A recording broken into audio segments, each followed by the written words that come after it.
Hey everybody, Gromos here with another DCS video. And this time we have another first for the channel once again.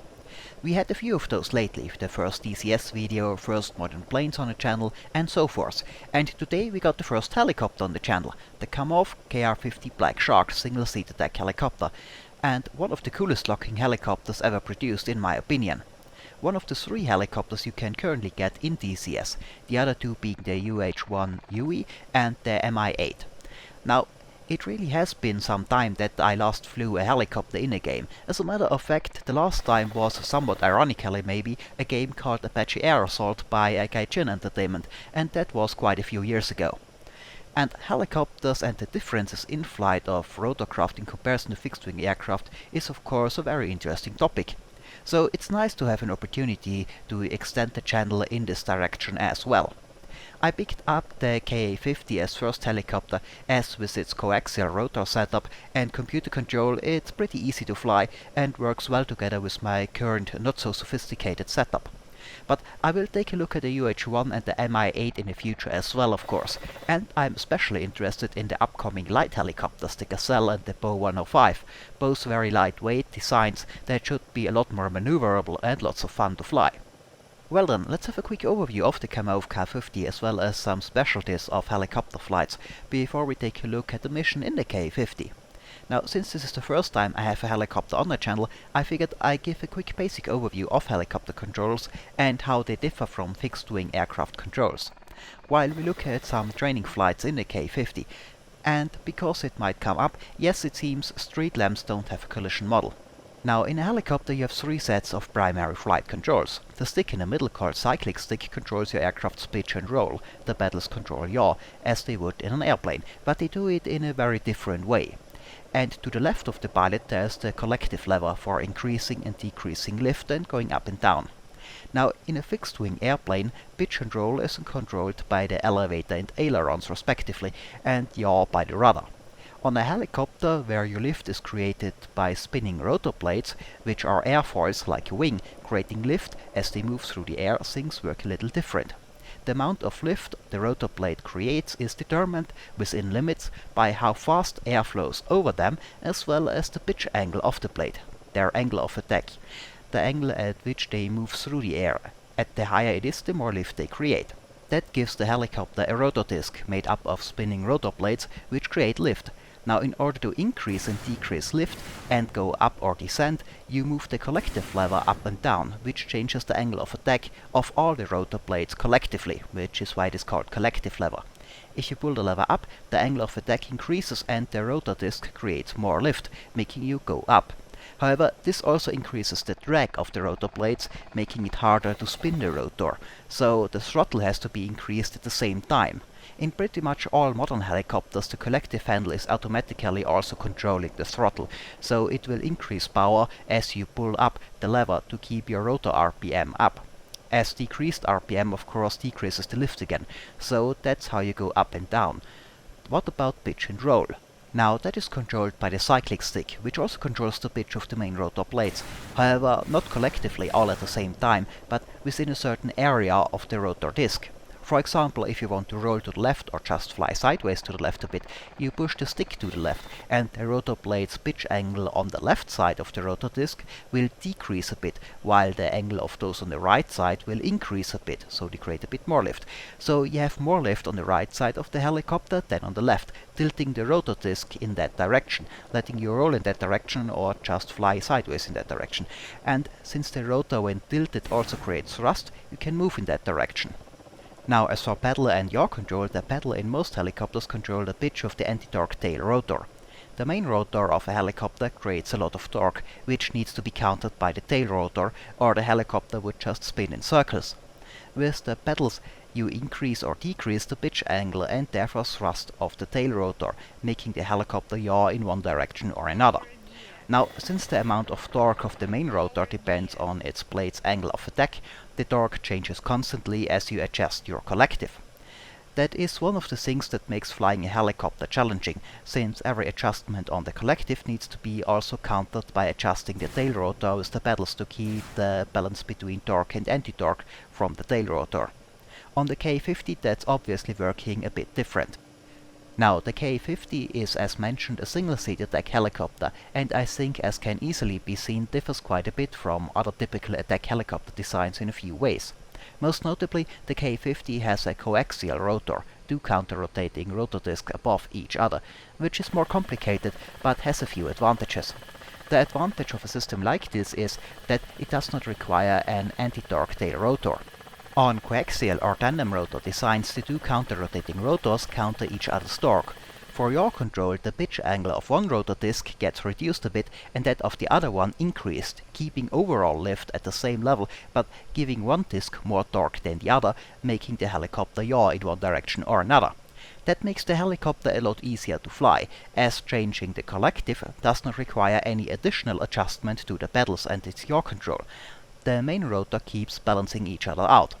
Having two rotor discs also mean the rotor blades can be a bit shorter. The coaxial rotors also help to counter the symmetry of lift. Now, what does that mean?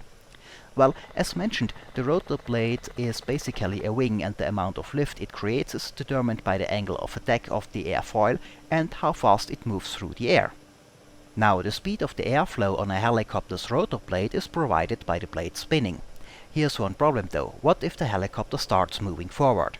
Now you have the airspeed from the forward movement added to that speed, and the rotor blades, since they spin in a circle, advance forward in a flight direction on one side, adding the airspeed to the speed of the rotor blade and increasing lift, while the retreating back on the other side of the helicopter, subtracting the forward airspeed from the speed of the rotor blade, decreasing lift on that side. Because of this, the rotor disc, when the helicopter moves, has more lift on one side than on the other. The problem obviously gets worse the faster you go, to such an extent that in extreme cases the retreating side of the rotor disc stalls, called a retreating blade stall. On a helicopter with a single main rotor disc, the cyclic has to counter this dissymmetry by adjusting the angle of attack of the rotor blades. But that only works within certain limits, and is one limiting factor for the top speed of a helicopter. On a coaxial rotor helicopter, the two counteracting rotors disc again balance each other out, allowing such a helicopter slightly higher speeds, though there are still limits, as the rotor blades also can't get too fast. Something you have to be very careful about on the Ka-50 is also that when you go too fast, the advancing blades of the lower rotor disc will bend up enough that they hit the retreating side of the upper disc, and that is unpleasant. So you should really take that never exceed speed serious on the Ka-50, and unlike a helicopter's traditional layout, the Ka-50 will happily reach and exceed its never exceed speed in level flight if you're not careful. While on a traditional helicopter, a retreating blade stall usually stops you before that. Now, another thing I thought I'd talk about quickly while we talk about the basics is auto-rotation. A common misconception about helicopters is that they are less safe than a fixed-wing airplane, because if you lose the engine, it will just drop out of the sky, while a plane can still glide and try to land this way. In reality, however, a helicopter can auto-rotate, basically a helicopter version of gliding, where the wind speed as you descend keeps the rotor RPM up high enough that you can land. And unlike an airplane, the helicopter does not need an airfield to do that either. When you lose your engine, you first drop your collective, your helicopter will descend and the rotor RPM will be kept up by the wind. You aim for a reasonable landing spot, flare, meaning pulling up the nose to kill your speed, and as you are about to touch down, bring the collective up to slow your descent. The most difficult thing about this is not to pull too much collective before touching down, because then you will shoot back up in the air and run out of rotor RPM and crash back down. Now, the second unique feature of the Ka-50 is the fact that it is a single-seat attack helicopter. The only single-seat attack helicopter in the world, and that made the Ka-50 a good helicopter to bring into DCS, as back then DCS did not have multi-crew support. This is however just coming in the game with the L-39 trainer, and also expected on planes like the F-14 Tomcat, so we hopefully see other attack helicopters like the Mi-24 with multi-crew as well soon. Now, at the time of the Ka-50's development, it was determined that a coaxial rotor helicopter, and with some computer assistance, one person could take the roles of both pilot and gunner, as is the case in an attack plane, and therefore save training and personnel cost. As a result, the Ka-50 has a few electronic helpers to make flying it easier while you play with the weapon systems, like auto hover and sophisticated trim systems that work by adjusting the autopilot. As for weapons, the Ka-50 has a similar selection as we have seen on the Su-25T. It also uses the Squall targeting sensor and can carry the Vickers anti-tank guided missile, as well as S-8 and S-13 unguided rockets, gunboats and even simple bombs and cluster munition dispensers. On top of that, the helicopter has a heavy 30mm cannon, which comes straight off the BMP-2 infantry fighting vehicle. Unlike cannons purely designed for airborne use, the Ka-50's heavy gun has a long barrel length, resulting in a high muzzle velocity, with good armor-penetrating capabilities. The gun also has a dual feed system, and you can choose between armor-piercing and high-explosive rounds as you need, similar like you would do on such a gun on an infantry fighting vehicle. For aircraft though, this kind of capability is not that usual. However, the gun is not mounted in a turret and is therefore limited in its movement. You can aim it within its area of movement using the Squall targeting sensor, or slow it to the pilot's head movement, or just fire it in bore sight mode. Well, that's a basic overview of the helicopter. Let's take a look at the mission in it. So here's the scenario. An enemy advanced from the northeast, pushed forward a few kilometers into friendly territory before it could be stopped, and is now digging in a defensive position awaiting our counterattack. We have reinforcements coming in from the northwest, tasked to carry out said counterattack, but our forces on the ground are heavily outnumbered by the enemy ground forces. Luckily, we have air superiority, and 2 flights of Su-25T ground attack planes and 1 flight of MiG-27K are standing by to attack the enemy positions to soften them up before our attack. The problem is, electronic surveillance has spotted a Patriot Missile system close behind enemy lines, which has the necessary range to engage and destroy our planes before they are in range. As a result, we in our Ka-50 as well as a small group of BMP infantry fighting vehicles are tasked to break through the weaker flanks into the city to the south of the enemy position, using the terrain and buildings as cover from the Patriot side, and then from the city search and destroy the Patriot radar system, after which our planes will move into attack. At the same time, our ground forces will attack as well. So here we are. We are approaching the enemy-held city from the hills on the southwest, having taken off from an airfield in that direction and using the terrain as cover from the SAM's radar, and as we get closer are hopefully able to keep the city's building between us and the Patriot radar system. We are supported by 4 PMP infantry fighting vehicles, which are ready to attack the city from the west. They are light armored vehicles, which are well armed with autocannons and ATGMs, but not well enough armored to survive a hit from anything above machine gun caliber. The idea is for us in our Ka-50 to take out the defenders on the outside of the city from long range, so the PMPs can approach safely and start to mope up in the city, where resistance is expected to be low. And then we can get low into the city using the buildings as cover, and from there search for the Patriot side. I get my weapon systems ready as I approach the target. I carry a standard loadout with 12 Vickers anti-tank guided missiles on the outside pylons and S-8 rocket bots in the inner ones, and their 30mm cannons of course. I plan to hover close to one of the hills and pop up behind it, search for targets and attack at long range. In a helicopter you have to be careful, because when you hover or fly slow, weapons will be dangerous to you that won't concern you in a faster moving airplane like the Su-25. A halfway modern tank with its laser rangefinder and ballistics computer will happily fire its main gun at you if you give him the chance, and even Humvees with tow missiles will fire them at you if you hover close enough to them. The helicopter luckily has a laser warning sensor that gives you a warning if you're being designated by a laser. And your Vickers ATGMs generally outrange most of those threats that aren't specifically anti-air systems. Now, in such a situation, the electronic helpers of the helicopter come in handy. Since I don't have a gunner to search and engage targets for me, I have to do so myself, with the Squall targeting sensor, and doing that and concentrating on flying at the same time can be a bit difficult. So I put the helicopter in auto hover mode, and turn on the turn towards target autopilot, which makes the helicopter automatically turn towards the target designated by the Squall, so you can immediately use your weapons on it. And then I slowly ascend till I can just see above the ridge into the area in front of the city, with the hill to my right still blocking the line of sight to the Patriot radar, and start to look for targets. I at first can only spot a few M113 armored personnel carriers. Not a big threat, but I decide to take one out. Now I designate one of the APCs and turn my laser on, but it seems I'm still slightly out of range. The range of the Vickers missile depends on altitude difference between you and the target and your speed when launching, so I start to slowly move closer to the target. until I'm close enough that the computer gives me launch authorization, indicated by the C on the HUD and the squall, and I fire 2 weaker missiles. I had the salvo selector on high, as I had the rocket pod selected as I approached to react to targets at close range, and I did not set it back as I selected the weaker missiles, so I fired 2 missiles instead of 1. Now that can be useful against heavily armored targets like an Abrams, but it is a waste versus a M113. In general, I figure by now that I should not waste my missiles on those M113s, as I only carry a limited number of those and I need at least one of them to fire at the Patriot radar. The BMPs can deal with M113s without too much trouble, so I look for targets that are a threat for the BMPs. And I find them soon in the tree line in the form of M2 Bradley infantry fighting vehicles, the counterpart to the BMP with an autocannon and 2 tow launchers, capable to take out most armored targets on long range with those. I could not see them earlier as they were still below the ridge, but now that I am closer I can spot them and they are a primary target, so I start to engage them.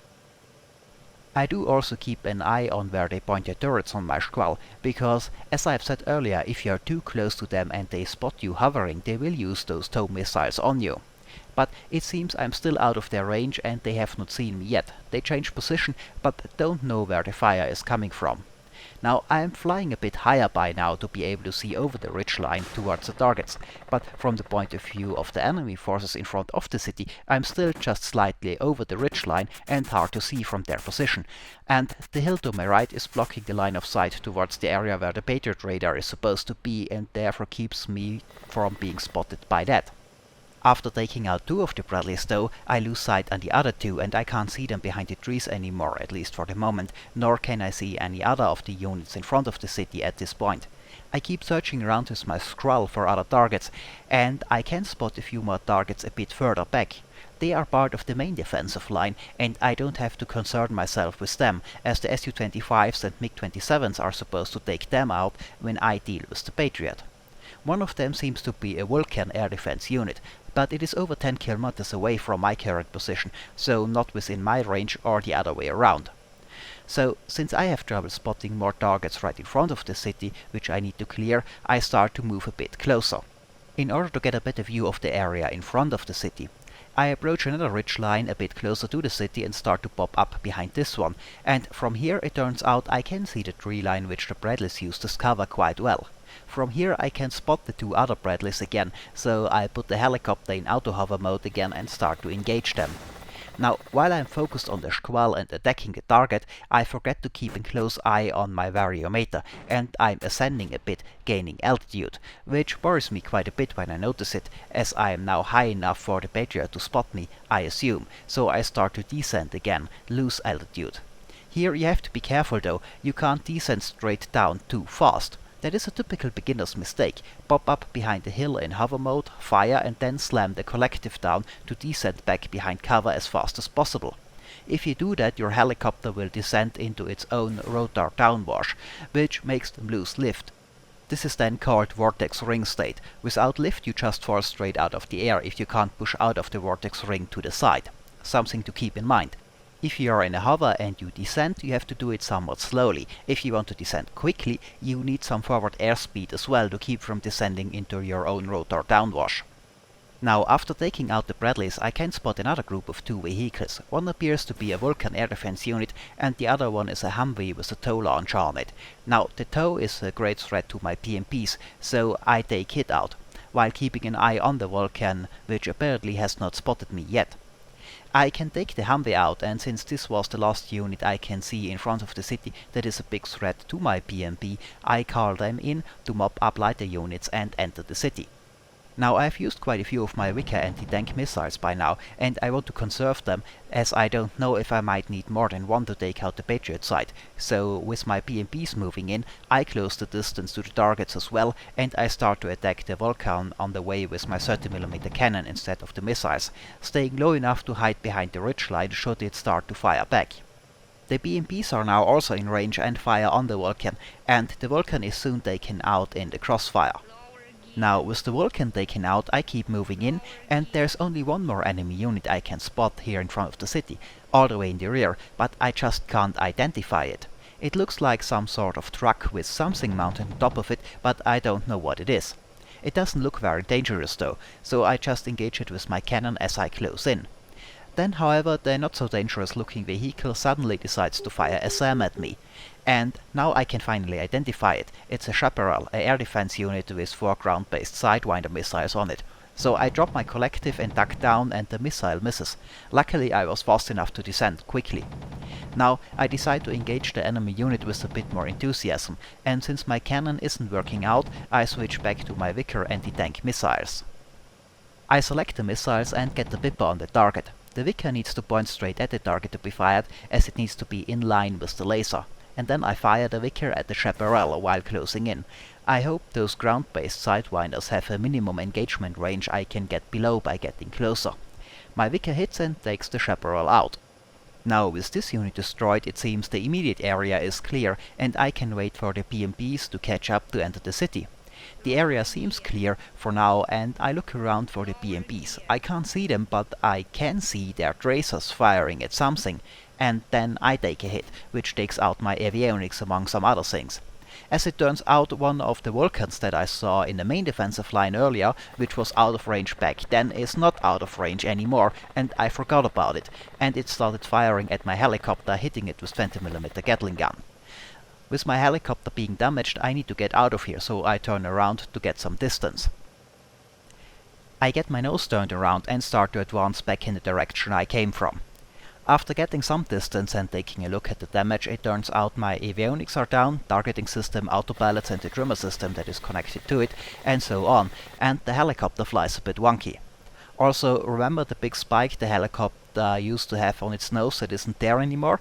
The pitot tube were mounted on that, and those are used for the airspeed indicator. So without this tube the airspeed indicator is down too, and I don't know how fast I'm going.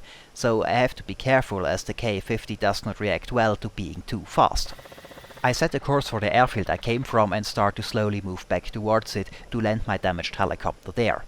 It's not the fastest journey, as I rather stay a bit slower than to risk getting too fast without the airspeed indicator, but otherwise the flight back to the airfield is, despite the damage to the helicopter, not too eventful.